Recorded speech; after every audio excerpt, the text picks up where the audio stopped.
महामारी के बाद में अब स्कूल वापस खुल गए हैं, बच्चों ने स्कूल जाना शुरू कर दिया है, लेकिन एक आम सी परेशानी जो उनके सामने आ रही है वो है वापस उस रूटीन में लौटना जो कि पहले था। इसी पर बातचीत करने के लिए मेरे साथ में कंचन राय मौजूद है। मैम, सबसे पहले तो ये कि क्या कुछ परेशानियां इस वक्त बच्चे फेस कर रहे हैं वापस से उस रूटीन में लौटने पर जो पहले ऑफलाइन माध्यम था? काफी सारे प्रॉब्लम्स आ रहे हैं। सबसे पहला तो बच्चे जो है अपने घर के एटमॉस्फेयर में इतना कंफर्टेबल हो गए थे, अपने पेरेंट्स के साथ में टाइम स्पेंड करने के इतना आदी हो गए थे कि अभी स्कूल जाना, अपने पेरेंट्स से अलग होना, उनको सबसे बड़ी प्रॉब्लम ये हो रही है। सेकंड, काफी सारा फियर है, एंजाइटी तो डेफिनेटली है ही है। काफी सारे लॉसेस हुए हैं तो ग्रीफ भी बहुत ज्यादा है। हो सकता है कि काफी फ्रेंड्स का भी लॉस हुआ है, यानी आपके साथ में जो पढ़ते हैं उनके साथ में कांटेक्ट नहीं रहा है, स्कूल से कोई फिजिकल कांटेक्ट नहीं रहा है, तो इस वजह से एंजाइटी लेवल काफी हाई है। और बच्चे जो है इसी वजह से शायद किसी न किसी तरीके से बहाने ढूंढते हैं स्कूल ना जाने के और ऑनलाइन मोड पे ही कंटिन्यू करने के। जी, तो क्या कुछ ऐसी आप टिप्स पेरेंट्स को देंगी कि वो बच्चों को कंफर्टेबल करा सके ताकि वो वापस जो इस रूटीन में आ सके आराम से? दो तीन बातें हैं जो पेरेंट्स को दिमाग में रखनी चाहिए, क्योंकि पेरेंट्स ही एक ऐसा इंस्टीट्यूट है जिसपे हर बच्चा रिलाय करता है और कोई भी प्रॉब्लम में अपने पेरेंट्स को ही ढूंढता है। तो पेरेंट्स को सबसे पहले अपने बच्चों को प्रिपेयर करना चाहिए, उनको पॉजिटिव तरीके से प्रिपेयर करना चाहिए बच्चों को स्कूल जाने के लिए कि किस तरीके से स्कूल इनके ग्रोथ में, इनके इंडिपेंडेंट होने में, या फिर उनको एक अच्छा इंसान बनाने में स्कूल का क्या रोल प्ले रहा है, या स्कूल ने किस तरीके से हेल्प किया है और किस तरीके से कर सकता है, ये दोनों चीजें क्लियरली बतानी चाहिए।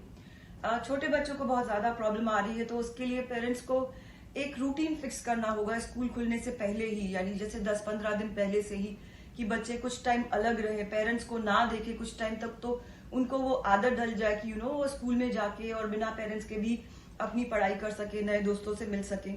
और छोटे बच्चे जो है वो छोटी छोटी चीजों में खुश हो जाते हैं, तो उनको एक्साइटमेंट लाने की बहुत ज्यादा जरूरत है।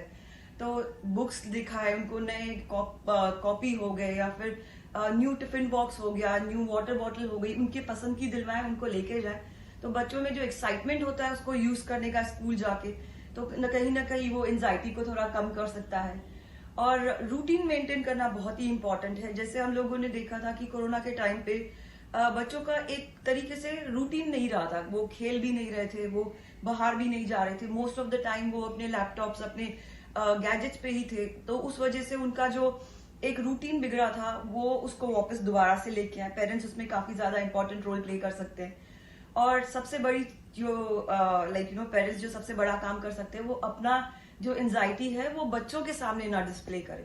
काफी बार हमने देखा है कि पेरेंट्स जो है वो खुद ही डर जाते हैं, अरे बच्चा बाहर जाएगा, स्कूल जाएगा, किस तरीके से कोप अप करेगा। तो वो जो उनका डर है, जो उनकी परेशानी है, वो उनकी बातों में आ जाती है और बच्चे हैं वो उन सब चीजों को कैच करते हैं। तो उसकी वजह से, यानी उनके पेरेंट्स की एंजाइटी की वजह से बच्चों में एंजाइटी बढ़ जाती है। तो अपने आप का पहले जरूर ध्यान रखें। जी, एक और चीज इसमें है कि बच्चों की मेंटल हेल्थ के लिए बच्चे क्या कर सकते हैं कि वो उसको अच्छा बना सके और वो ठीक रहे? बच्चों का जो रोल है वो उतना इम्पोर्टेंट नहीं है, क्योंकि बच्चे वही करेंगे, फिर वही सीखेंगे जो आप उनको सिखाएंगे। तो इस पूरे एपिसोड में अगर मैं कहूँ तो टीचर्स का बहुत इंपॉर्टेंट रोल है, स्कूल का बहुत इंपॉर्टेंट रोल है, और पेरेंट्स का तो ऑब्वियसली बहुत ज्यादा इंपॉर्टेंट रोल है। बच्चे अगर डरे हुए हैं और उनको लगता है कि स्कूल जाने से क्या होगा, तो पेरेंट्स और टीचर दोनों को उनके साथ में बैठ के उनके प्रॉब्लम्स को समझना चाहिए, उसको एक्नॉलेज करना चाहिए, बट उसको ज्यादा फ्यूल भी नहीं करना चाहिए। जैसे हमारे पास बच्चे आते हैं और वो बात करते हैं कि मैम अगर हम लोग स्कूल जाएंगे तो हमें कोरोना हो गया तो, और हम लोग यहाँ पे अपने फ्रेंड्स को हग भी नहीं कर पाएंगे, और हम लोग जहाँ पे स्कूल में रहेंगे तो हमारे साथ में कोई नहीं बैठा होगा, जैसे पहले जाते थे तो फ्रेंड्स बैठते थे। तो ये सब चीजें जो है उसको आप नजरअंदाज मत कीजिए, उनके जो क्वेश्चंस हैं उनको आप रिप्लाई कीजिए, उनको आप समझाइए कि वो किस तरीके से अपना बचाव कर सकते हैं, किस तरीके से उनका डर खत्म हो सकता है। आप बच्चों को ब्रीदिंग एक्सरसाइजेस जरूर सिखाइए, क्योंकि काफी बार देखा गया है कि छोटे बच्चों को अगर आप ब्रीदिंग एक्सरसाइजेस सिखाते हैं तो उनका जो एंजाइटी लेवल है वो ऑलरेडी कम हो जाता है, और उसकी वजह से जो उनका जो डिस्टर्बेंस रहता है, इमोशनल डिस्टर्बेंस रहता है, वो भी कंट्रोल में रहता है।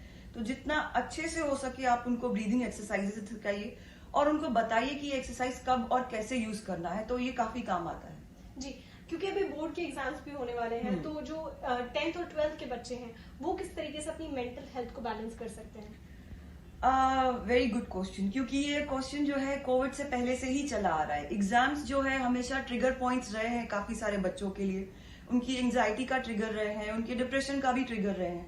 हमने पास्ट में देखा है कि एग्जाम के आसपास या फिर एग्जाम के तुरंत बाद काफी सारे बच्चों ने सुसाइड भी कमिट किया है। तो इन सब चीजों को लाइटली नहीं लेना चाहिए। आप घर में उनको इस तरीके का एटमॉस्फेयर दीजिए कि वो समझे कि मार्क्स कम आना ज्यादा आना इम्पोर्टेंट नहीं है, उनका एक्टिव पार्टिसिपेशन कितना इम्पोर्टेंट है। उनको आप वो कंफर्ट दीजिए कि अगर वो फेल भी हो जाते हैं तो being a parent, being a teacher, आप उनके लिए हैं, आप उनके साथ हैं, ना कि वो अकेले हैं इस लड़ाई से लड़ने के लिए या फिर इस प्रॉब्लम को सॉल्व करने के लिए उनके साथ कोई नहीं है।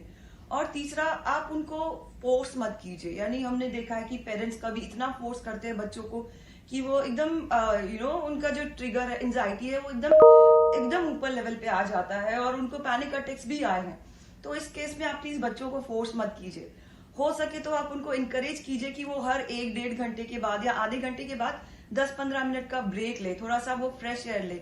एक्सरसाइज जरूर करवाइए अपने बच्चों से और खाने पीने का बहुत ज्यादा ध्यान रखिए। जी, तो देखिए बहुत सारी बातें बताई कंचन जी ने कि जो जरूरी है 10th और 12th के बच्चों के लिए ही, साथ ही साथ उन बच्चों के लिए भी जो अभी स्कूल जा रहे हैं और उनकी उम्र छोटी है।